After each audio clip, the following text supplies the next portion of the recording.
नीलाचलनिवासाय नित्याय परमात्मने बलभद्रसुभद्राभ्यां जगन्नाथाय ते नमः। जगदानन्दकन्दाय प्रणतातहराय च नीलाचलनिवासाय जगन्नाथाय ते नमः।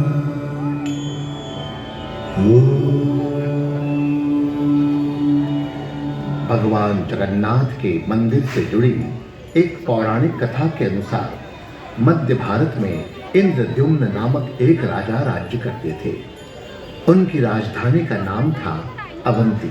राजा इंद्रद्युम्न भगवान श्री हरि विष्णु के बड़े भक्त थे और भगवान विष्णु के दर्शन हेतु हमेशा लालायित रहते थे। एक बार एक ऋषि राजा इंद्रद्युम्न के दरबार में आकर राजा से बोले, हे राजन, उड़ीसा में भगवान विष्णु नील माधव के भव्य रूप में पूजे जाते हैं। आपको इसका पता लगाना चाहिए।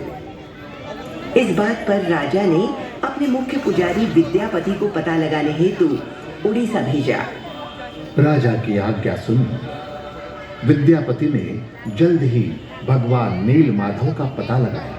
लेकिन राजा इंद्रद्युम्न और विद्यापति भगवान श्री नील माधव की गुफा में पहुंचे तो उन्हें वहां कुछ भी दिखाई नहीं दिया। भगवान नील माधव अंतर्ध्यान हो गए थे। राजा इंद्रद्युम्न अत्यंत निराश होकर अपने महल लौट आए। उसी रात भगवान श्री हरि विष्णु उनके सपने में आकर उनसे बोले, हे राजन, उड़ीसा के पुरी क्षेत्र के समुद्र के तट पर एक लकड़ी का लट्ठा तैर रहा होगा। उसे अपने महल में लाकर उससे मूर्ति का निर्माण करो। महाराज इंद्रद्युम्न ने पुरी के समुद्र तट पर जाकर तैरता हुआ लकड़ी का लट्ठा अपने महल ले आए। किंतु उस लट्ठे से कोई भी कारीगर नील माधव की छवि तराश नहीं पाया। जब ये कार्य करना नामुमकिन सा हो गया तब भगवान विष्णु ने फिर एक बार राजा इंद्रद्युम्न के सपने में आकर कहा, हे राजन, तुम देवताओं के शिल्पकार विश्वकर्मा जी की आराधना करो। वो आपकी इच्छा अवश्य पूर्ण करेंगे। राजा इंद्रद्युम्न ने विश्वकर्मा की आराधना की। ओम चतुर्भुजय विद्महे हंसवाहनाय धीमहि तन्नो विश्वकर्मा प्रचोदयात्। एक दिन राजा का दरबार चल रहा था। उसी वक्त दरबार में एक वृद्ध व्यक्ति आया और राजा इंद्रद्युम्न से बोला, हे राजन, आप जिस कार्य को करने के हेतु चिंतित हैं, मैं वो कार्य करने आया हूं। हे राजन, मैं आपको विश्वास दिलाता हूं कि मैं भगवान नील माधव की छवि कुछ ही दिनों में तराश दूंगा, किंतु मेरी कुछ शर्तें हैं। हे महाजय, बोलिए, मुझे आपकी सारी शर्तें स्वीकार है। हे राजन, मैं भगवान विष्णु की मूर्ति 21 दिनों में तैयार कर दूंगा, पर मैं ये कार्य अकेले में बंद कक्ष में करूंगा। अगर किसी ने भी मेरा कार्य पूरा होने से पहले उस कक्ष के द्वार खोले तो मैं इस कार्य को अधूरा छोड़कर चला जाऊंगा। मुझे आपकी सारी शर्तें स्वीकार है। कृपा करके आप कार्य को आरंभ कीजिए।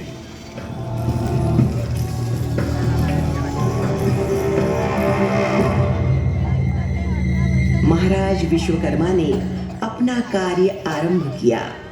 लोगों को बंद द्वार के पीछे आरी, छेनी, हथौड़ी जैसे औजारों की आवाजें आती थीं।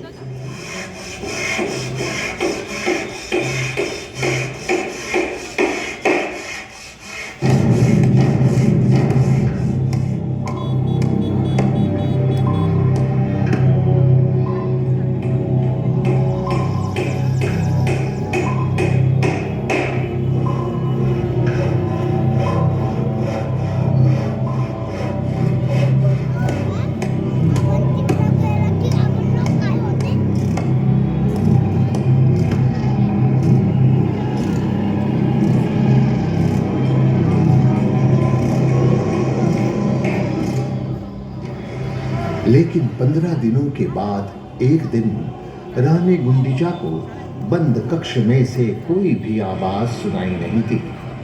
तब रानी गुंडीचा के मन में शंका उत्पन्न हुई और रानी गुंडीचा तुरंत राजा इंद्रद्युम्न के पास आकर बोली, महाराज, जिस कक्ष में मूर्ति निर्माण का कार्य चल रहा है उस कक्ष से कोई आवाज नहीं आ रही है।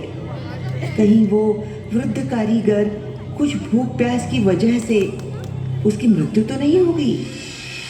आप कक्ष के द्वार खोलकर देख लीजिए, कहीं उसकी मृत्यु का पाप हमारे सर ना आ जाए। पर महारानी, उन्होंने यही शर्त रखी थी कि 21 दिनों से पहले कक्ष के द्वार को न खोला जाए। कहीं कोई अनहोनी हो गई तो?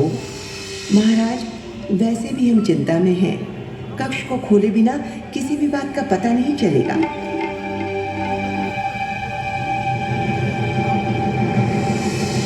रानी गुंडीचा ने राजा इंद्रद्युम्न से कक्ष के द्वार खोलने की जिद की।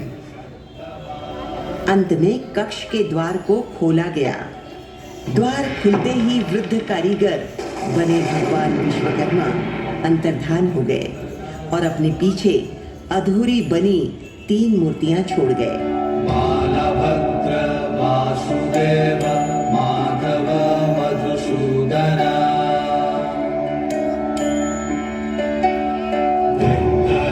पुंडरीकाक्ष वनमाली बलप्रिया ब्रह्मा विष्णु वृषनिभंश मुरारी कृष्ण केशव श्री राम सच्चिदानंद गोविंद। राजा इंद्रद्युम्न बहुत दुखी हो गए कि उन्होंने भगवान विश्वकर्मा की बात न मानते हुए शर्तों के नियम का उल्लंघन किया। तब भगवान श्री विष्णु की आज्ञा अनुसार उसी स्वरूप में भगवान जगन्नाथ की स्थापना की गई, जो आज भी जगन्नाथ मंदिर के नाम से प्रसिद्ध है। यहाँ पर भगवान कृष्ण जगन्नाथ के रूप में अपने बड़े भाई बलराम और छोटी बहन सुभद्रा के साथ विराजमान हैं।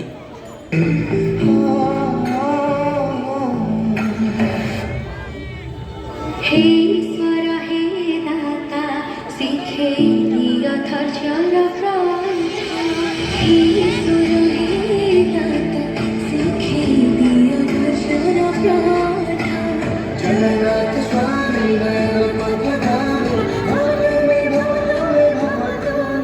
उड़ीसा राज्य के पुरी में स्थित श्री जगन्नाथ मंदिर भारत के 4 धामों में से एक है। यहाँ प्रतिवर्ष आषाढ़ मास में भव्य रथ यात्रा का आयोजन किया जाता है। हिंदू धर्म में जगन्नाथ रथ यात्रा का काफी अधिक महत्व है। जगन्नाथ का अर्थ होता है जगत के नाथ, भगवान जगन्नाथ। ये थी प्रस्तुति श्री नूतन गणेशोत्सव